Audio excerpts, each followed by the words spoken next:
ಬಡ ಮಹಿಳೆಯರಿಂದ, ಕೂಲಿ ಕಾರ್ಮಿಕರಿಂದ, ದಿನಗೂಲಿ ಮತ್ತು ಗಾರ್ಮೆಂಟ್ಸ್ ಮಹಿಳಾ ನೌಕರರಿಂದ ಹಾಗೂ ಮನೆ ಕೆಲಸದ ಮಹಿಳೆಯರಿಂದ ಚೀಟಿ ಹಣಕಾಸು ವ್ಯವಹಾರ ಮಾಡುವ ನೆಪದಲ್ಲಿ ಸರಿಸುಮಾರು 27 ಕೋಟಿ ರು ವಂಚನೆ ಮಾಡಿರುವ ಘಟನೆ ಬೆಂಗಳೂರು ನಗರ ಬೊಮ್ಮನಹಳ್ಳಿಯ ಗಾರೆಬಾವಿ ಪಾಳ್ಯದಲ್ಲಿ ದೊಡ್ಡ ವಂಚನೆ ಪ್ರಕರಣ ನಡೆದಿದೆ.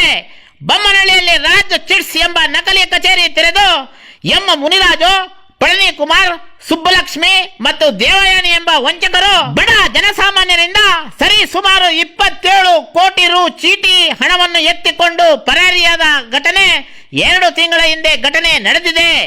ಈ ದಿನ ಬೊಮ್ಮನಹಳ್ಳಿ ವಿಧಾನಸಭಾ ಕ್ಷೇತ್ರದ ಬೇಗೂರು ಪೊಲೀಸ್ ಠಾಣೆಯಲ್ಲಿ ವಂಚನೆ ಪ್ರಕರಣ ದೂರು ದಾಖಲಾಗಿದ್ದು ಎಫ್ಐಆರ್ ದಾಖಲಾಗಿ ಪೊಲೀಸರು ಆರೋಪಿಗಳನ್ನು ಇನ್ನೂ ಬಂಧಿಸದ ಹಿನ್ನೆಲೆ ಇಂದು ಬೇಗೂರು ಪೊಲೀಸ್ ಠಾಣೆ ಮುಂಭಾಗ ಸಾವಿರಾರು ಬಡ ಮಹಿಳೆಯರು ಹಾಗೂ ಜನಸಾಮಾನ್ಯರು, ಕೂಲಿ ಕಾರ್ಮಿಕರು ಹಾಗೂ ಮನೆ ಕೆಲಸ ಮಾಡುವ ಕಾರ್ಮಿಕರು ನ್ಯಾಯ ದೊರಕಿಸಿಕೊಡುವಂತೆ ಮತ್ತೊಮ್ಮೆ ಪೊಲೀಸ್ ಠಾಣೆ ಮುಂಭಾಗ ಪ್ರತಿಭಟನೆ ನಡೆಸಿ ನ್ಯಾಯಕ್ಕಾಗಿ ಅಂಗಲಾಚಿದ ದೃಶ್ಯ ನೋಡುವರ ಕಣ್ಣಲ್ಲಿ ಕಣ್ಣೀರು ತರಿಸಿತು.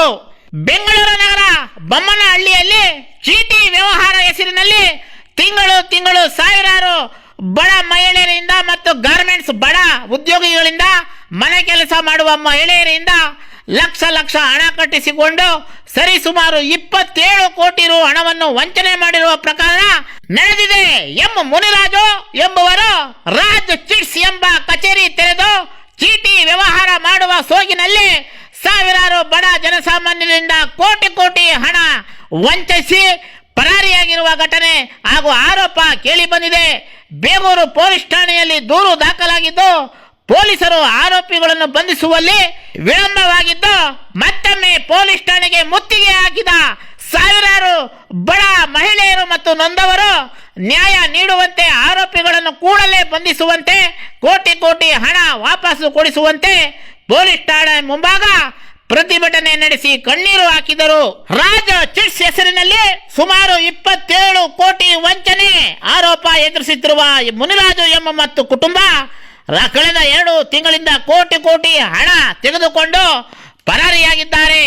ಪೊಲೀಸರು ಶೋಧ ನಡೆಸುತ್ತಿದ್ದಾರೆ ಹಾಗೂ ಎಫ್ಐಆರ್ ದಾಖಲಿಸಿ ಸಿಐಡಿಗೆ ದೂರು ವರ್ಗಾವಣೆ ಮಾಡಲಾಗಿದೆ ಎಂದು ಪೊಲೀಸರು ತಿಳಿಸಿದ್ದಾರೆ. ಕೋಟಿ ಹಣ ವಂಚಿಸಿ ಪರಾರಿಯಾಗಿರುವ ರಾಜ್ ಚಿಟ್ಸ್ ಮುನಿರಾಜು ಮತ್ತು ಕುಟುಂಬವನ್ನು ಕೂಡಲೇ ಬಂಧಿಸಬೇಕಿದೆ. ಕೋಟ್ಯಾಂತರ ಹಣ ಬಡ ಮಹಿಳೆಯರಿಗೆ ಸಿಗಬೇಕಿದೆ. ಬೆಂಗಳೂರಲ್ಲಿ ಹೀಗೆ ನೂರಾರು ವಂಚನೆ ಪ್ರಕರಣ ನಡೆಯುತ್ತಿದೆ. ಜನಸಾಮಾನ್ಯರು ಎಚ್ಚೆತ್ತುಕೊಳ್ಳಬೇಕಿದೆ. ಕೂಡಲೇ ಬೇಗೂರು ಪೊಲೀಸರು ಮತ್ತು ಸಿಐಡಿ ತನಿಖಾ ತಂಡ ವಂಚಿಸಿ ಪರಾರಿಯಾಗಿರುವ ಎಂ ಮುನಿರಾಜು ಮತ್ತು ಸಹಚರರನ್ನು ಬಂಧಿಸಬೇಕಿದೆ. ದಿನಗೂಲಿ, ಕೂಲಿ ನಾಲಿ ಮತ್ತು ಗಾರ್ಮೆಂಟ್ಸ್ ನೌಕರರಾಗಿ ಮನೆ ಕೆಲಸದ ಮಹಿಳೆಯರಿಂದ ಚೀಟಿ ಹೆಸರಲ್ಲಿ ತಿಂಗಳು ಲಕ್ಷಾಂತರ ಹಣ ಕಟ್ಟಿಸಿಕೊಂಡು 27 ಕೋಟಿ ರು ವಂಚಿಸಿದವರನ್ನು ಬಂಧಿಸಿ ಜನಸಾಮಾನ್ಯರಿಗೆ, ಬಡವರಿಗೆ ನ್ಯಾಯ ದೊರಕಿಸಬೇಕಾಗಿದೆ. ಕಂಬಿಯ ಹಿಂದೆ ಎಂ ಮುನಿರಾಜು ಮತ್ತು ವಂಚನೆ ಮಾಡಿದವರನ್ನು ತಳ್ಳಬೇಕಾಗಿದೆ. Kumaraswamy, Zoom TV Kannada, Bengaluru. ಕಷ್ಟಪಟ್ಟು ದುಡ್ಕೊಂಡು ಇಲ್ಲಿ ತರ ಇವ್ರ ಹತ್ರ ಕಟ್ಟಿರೋದು ನಂಬಿಕೆಯಿಂದ. ಅವ್ರು ಈ ತರ ನಮ್ಗೆ ಮೋಸ ಮಾಡಿ ಹೋಗಿದ್ದಾರೆ. ನಾವು ಕಂಪ್ಲೇಂಟ್ ಎಲ್ಲ ಕೊಟ್ಟಿದೀವಿ. ನಾವು ಎಷ್ಟು ಟ್ರೈ ಮಾಡ್ಕೊಂಡು ನಮ್ ಕಷ್ಟ ನಿಮ್ಗೆ ಗೊತ್ತು. ಮನೆ ಕೆಲಸ ಮಾಡ್ತೀವಿ, ಎಲ್ಲ ಮಕ್ಳು ನೋಡ್ಕೊಂಡು ಇಲ್ಲಿ ಒಂದು ಕುತ್ಕೊಳಕ್ ಆಗುತ್ತಾ? ನಮ್ ಸಿಕ್ಕೋದು ಸಂಡೇ ಮಾತ್ರನೇ. ಈ ಟೈಮ್ಗೆ ನಾವು ಮನೇಲಿ ಇರಕ್ಕಾಗುತ್ತಾ? ಈ ತರ ನಡಿಯಕ್ಕಾಗುತ್ತಾ ಹೇಳಿ? ಏನಾದ್ರೂ ಮೂವ್ಮೆಂಟ್ ಇರ್ಬೇಕಲ್ಲ. ಏನು ಮಾಡ್ತಾ ಇಲ್ಲ ಅಂದ್ರೆ ಹೆಂಗೆ? ನಮ್ ಕಷ್ಟಪಟ್ಟ ದುಡ್ಡಿರ ನಾವ್ ಕಟ್ಬಿಟ್ಟಿದೀವಿ, ಅವ್ರನ್ನ ನಂಬ್ಕೊಂಡು. ಇವಾಗ ಹೋಗ್ಬಿಟ್ಟಿದೆ. ನಾವ್ ಯಾಕೆ ಸ್ಟೇಷನ್ಗೆ ಬಂದಿರೋದು? ನಮ್ಗೆ ಬರ್ಬೇಕಂತ ತಾನೆ. ಏನು ಮಾಡಿಲ್ಲ ಅಂದ್ರೆ ಹೆಂಗೆ ಸರ್ ಆಗುತ್ತೆ? ಪಟ್ಟು ಕಟ್ಟಿರೋ ದುಡ್ಡನ್ನ ನಮ್ಗೆ ಉಳಿಸ್ಕೊಡಿ ಸರ್. ನಾವ್ ಇಷ್ಟು ಅಂತಲ್ಲ, ಎಲ್ಲರೂ ಇನ್ನೂ ಬರ್ಬೇಕಾದವರು ಇದಾರೆ. ಮಕ್ಕಳು ಮರಿನು ಬಿಟ್ಟು ಬರಕ್ ಆಗ್ತಿಲ್ಲ. ತುಂಬಾ ದೂರದಿಂದ ಹಾಕಿದ್ದಾರೆ ಚೀಟಿಗಳು. ಇಲ್ಲಿರೋರು ಮಾತ್ರ ಅಲ್ಲ, ಹೊರಗಡೆ ನಮ್ಗೆ ಗೊತ್ತಿರೋರಿಂದನೂ ಹಾಕಿದ್ದಾರೆ. ತಮಿಳ್ನಾಡಿಂದ, ಚೆನ್ನೈಯಿಂದನೂ ಚೀಟಿ ಹಾಕ್ಸಿದೀವಿ ಸರ್. ಇಲ್ಲಿ ಮಾತ್ರ ಅಲ್ಲ, ಯಾರು ಬರ್ತಾ ಇಲ್ಲ. ಮುಂದಕ್ ಬಂದು ನಮ್ಗೆ ಸಹಾಯ ಮಾಡ್ಬೇಕಂದ್ರೆ ಯಾರು ಮುಂದಕ್ ಬರ್ತಾ ಇಲ್ಲ ಸರ್. ಇವಾಗ 1.5 ತಿಂಗಳಿಂದ ಇವತ್ತಿಗೆ ನಾವ್ ಈ ಮಟ್ಟಕ್ಕೆ ಬಂದಿದ್ವಿ. ಇಲ್ಲಾಂದ್ರೆ ನಮ್ಗೆ ಇದೂ ಬಿಡ್ತಾ ಇರ್ಲಿಲ್ಲ, ನಮ್ ಮುಂದಕ್ಕೆ ಹೋಗೋಕ್ಕೂ ಬಿಡ್ತಾ ಇಲ್ಲ. ಮುನಿರಾಜು ಮತ್ತೆ ಅವ್ರ ಫ್ಯಾಮಿಲಿ ಎಲ್ಲ ಸೇರಿ ಟೋಟಲಿ ಒಂದು 27 ಕೋಟಿ ಹಣನ ದೋಚ್ಕೊಂಡು ಓಡೋಗಿರ್ತಾರೆ. ಹಾಗಾಗಿ ಬಡವರು ಅಂದ್ರೆ ತುಂಬಾ ಕೂಲಿ ಮಾಡಿ ಬದುಕುವಂತ ಜನರು ಎಲ್ಲರೂ ಇಲ್ಲಿರೋದು. ಹೂ ಮಾರೋರು, ಮನೆ ಕೆಲಸ ಮಾಡೋರು, ಗಾರ್ಮೆಂಟ್ಸ್ ಅವರು, ಮತ್ತೆ ಆಟೋ ಓಡಿಸೋರು, ಇಂತ ಒಂದು ಬಡ ಪರಿಸ್ಥಿತಿಲಿ ಇರುವಂತ ಜನನೇ ಇಲ್ಲಿ ಅವನ ಹತ್ರ ಚೀಟಿ ಹಾಕಿರೋದು. ಅವನು ಎಲ್ಲಾರನ್ನು ಮೋಟಿಫೈ ಮಾಡಿ ಎಲ್ಲಾರ್ಗು ಚೀಟಿ ದುಡ್ಡನ್ನ ಕೊಡ್ದೇನೆ ನಾಳೆ ಕೊಡ್ತೀನಿ ಅಣ್ಣ, ಹಿಂಗೆ ಅಣ್ಣ ತಮ್ಮ ಅಂತ ಎಲ್ಲಾರ್ಗು ಮೋಸ ಮಾಡಿ ಎಲ್ಲಾರ್ಗು ಯಾಮರ್ಸಿ 27 ಕೋಟಿಯಷ್ಟು ಹಣನ ಎತ್ಕೊಂಡು ಓಡೋಗಿರ್ತಾನೆ. ದಯವಿಟ್ಟು ನಮ್ಮ ಸ್ಟೇಷನ್ ಕಂಪ್ಲೇಂಟ್ ಕೊಟ್ಟಿದೀವಿ, ಅಲ್ಲಿನೂ ಅವರು ಮೂವ್ ಮಾಡಿದ್ದಾರೆ. ಪ್ಲಸ್ ಆಮೇಲೆ ನಿಮ್ಗೂ ಮೀಡಿಯಾದವ್ರಿಗೆ ಇವತ್ತು ಕರ್ಸ್ಬೇಕಾದ ಒಂದು ಅನಿವಾರ್ಯ ಏನಕ್ಕೆ ಅಂದ್ರೆ ಇಷ್ಟು ದಿನ ಆದ್ರೂ ಅದು ಕೇಸ್ ಫೈಲ್ ಮೂವ್ ಆಗಿದೆಯಾ ಏನೋ ಒಂದು ಡೌಟ್ ಅಲ್ಲಿ ನಿಮ್ಗೆ ಕರ್ಸಿದೀವಿ. ಹಾಗಾಗಿ ದಯವಿಟ್ಟು ನೀವು ಸೇರಿ ಎಲ್ಲರೂ ಸೇರ್ಕೊಂಡು ಇದನ್ನ ಒಂದು ಒಳ್ಳೆ ರೀತಿಯಲ್ಲಿ ಅವನನ್ನ ಹಿಡ್ದು ಬಡವರ ಹಣನ ಒಂದು ಹಿಂದಿರುಗಿಸುವಂತ ಒಂದು ಕೆಲಸನ ಮಾಡ್ಕೊಡಿ ಅಂತ ದಯವಿಟ್ಟು. ಅವರು ಬಂದು ಮಧುರೈ ಅಂತ ತಮಿಳ್ನಾಡವರು, ಇಲ್ಲೇ ಸುಮಾರು 20-25 ವರ್ಷದಿಂದನೂ ಇಲ್ಲೇ ಇದ್ದಾರೆ. ಅವರು ಬರೀ ಅದೇ ಕೆಲಸ, ಚೀಟಿ ಕೆಲಸ ಬಿಟ್ರೆ ಬೇರೆ ಏನು ಕೆಲಸ ಮಾಡ್ತಾ ಇರ್ಲಿಲ್ಲ.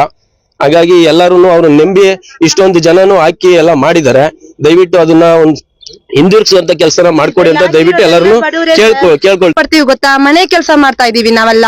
ನಾವು ಸಾಕೋರಲ್ಲ, ಏನೋ ಒಂದು ನಮ್ದು ಇರುತ್ತೆ ಒಂದು ಇದಂತ, ಅದಕ್ಕೆ ಹಾಕಿದೀವಿ. ಅವ್ನ ಈ ತರ ಏಮಾರ್ಸ್ಬಿಟ್ಟು ಹೋಗಿದ್ದಾನೆ. ಪ್ಲೀಸ್ ಅವ್ರನ್ನ ನೋಡಿ, ನೀವು ನಿಮ್ ಹತ್ರ ಬಂದಿರೋದು ಕಾರಣ ದಯವಿಟ್ಟು ನಮ್ಗೆ ಹೆಲ್ಪ್ ಮಾಡಿ. ಆದ್ರಿಂದ ನಾವ್ ಏನ್ ಹೇಳ್ಕೊತೀವಿ ಗೊತ್ತಾ, ಅವ್ನಿಗೆ ಏನ್ ಓಡೋಗಿದಾನೆ ಈಗ ಸಿಕ್ಲಿ ಅಂತ ನಾವು ಇದ್ ಮಾಡೋದು. ಪೊಲೀಸರು ನಮಗೆ ಸಪೋರ್ಟ್ ಕೊಡ್ತಾ ಇದಾರೆ, ಇಲ್ಲ ಅಂತ ಅಲ್ಲ. ಯಾಕಂದ್ರೆ ನಮಗೆ ಜಲ್ದಿ ಸಿಕ್ಕಿದ್ರೆ ನಮಗೂ ಒಳ್ಳೇದು, ಅದೇ ಕೇಳ್ಕೋದು. ಈಗ ಅವನ ಮನೇಲಿ ಏನು ಅಂದ್ರೆ ಇಲ್ಲಿ ಏನಾಗಿದೆ ಅಂದ್ರೆ ಕಟ್ಟಿರೋರು ಮಾತ್ರ ದುಡ್ಡು ಚಿಟ್ಟಿ ಕೊಡ್ಬೇಕಿರೋರು ಬರ್ತಾರೆ, ಕಟ್ಟಿ ಎತ್ಕೊಂಡಿರೋ ಯಾರು ಬರ್ತಾ ಇಲ್ಲ, ಯಾರು ಬರ್ತಾ ಇಲ್ಲ. ಪೊಲೀಸರು ಅವ್ನ ಮನೇಲಿ ಏನಿದೆ ಪ್ರೂಫ್ ಇದೆ ಅದು ಓಪನ್ ಮಾಡಿ ಒಂದು ವಿಡಿಯೋ ಮಾಡಿ ಕಳ್ಸಿದ್ರೆ ಒಳ್ಳೇದು ನಮ್ಗೆ ಅಂತ ಇದೆ. ಯಾಕಂದ್ರೆ ಕಟ್ಟಿರೋರು ಮುಗ್ದೋಗಿದ್ದಿಲ್ಲ ಚೀಟಿ, ಅವ್ರ ದುಡ್ಡು ಖಾಲಿ 300 ಜನದ್ದು ಇರೋದು. ಕಟ್ಟಿ ಎತ್ಕೊಂಡಿದಾರಲ್ಲ ಅವ್ರು ಯಾರು ಒಬ್ಬರು ಬರ್ತಾ ಇಲ್ಲ, 700-800 ಜನ ಇರೋದು. ಅದರಿಂದ ಅವ್ನ ಮನೇಲಿ ಏನ್ ಸೀಜ್ ಆಗಿದೆ ಅದು ಬಿಟ್ಟು ಕ್ಯಾಮ್ರಾದಲ್ಲಿ ಓಪನ್ ಮಾಡಿ